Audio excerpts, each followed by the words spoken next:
क्या हम सब ये जानते हैं कि इस वीक हम नेशनल लाइब्रेरी वीक सेलिब्रेट कर रहे हैं?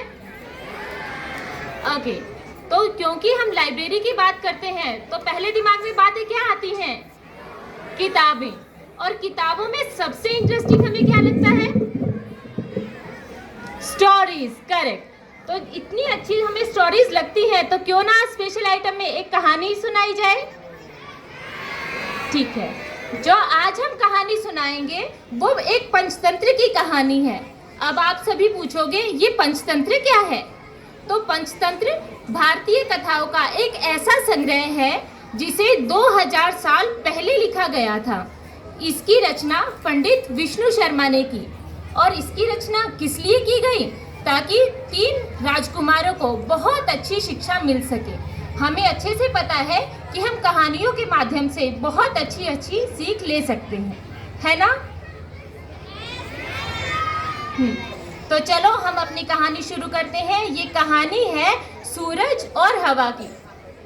कुछ समय पहले की बात है जब सूरज और हवा बहुत अच्छे दोस्त हुआ करते थे।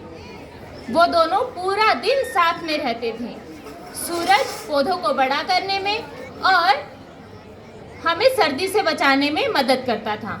हवा हमें सांस लेने में और बारिश को लाने में और भी बहुत से काम में हमारी मदद करती थी। एक दिन हवा को ये घमंड हो गया कि उससे ताकतवर तो कोई भी नहीं है। उसने कहा, मैं पूरी दुनिया में घूम सकती हूँ और दिन रात घूमती ही रहती हूँ। सूरज, तुम तो हमेशा एक जगह रहते हो, कहीं घूम भी नहीं सकते, तो तुम मुझसे ताकतवर तो बिल्कुल भी नहीं हो।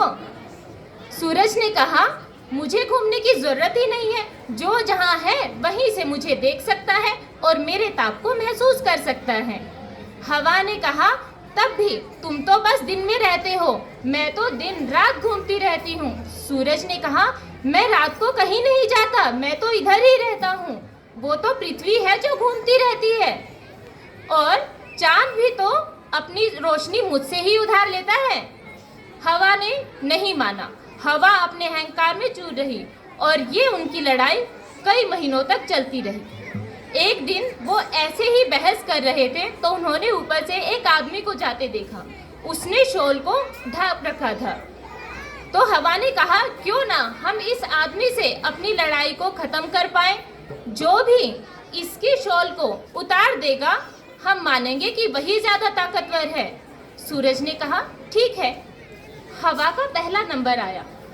हवा ने कहा, ठीक है सूरज, तुम चले जाओ, देखना अब मैं कैसे अपने बल से इसका शॉल हटाती हूँ। सूरज बादलों में छिप गया। हवा जोर जोर से बहने लगी।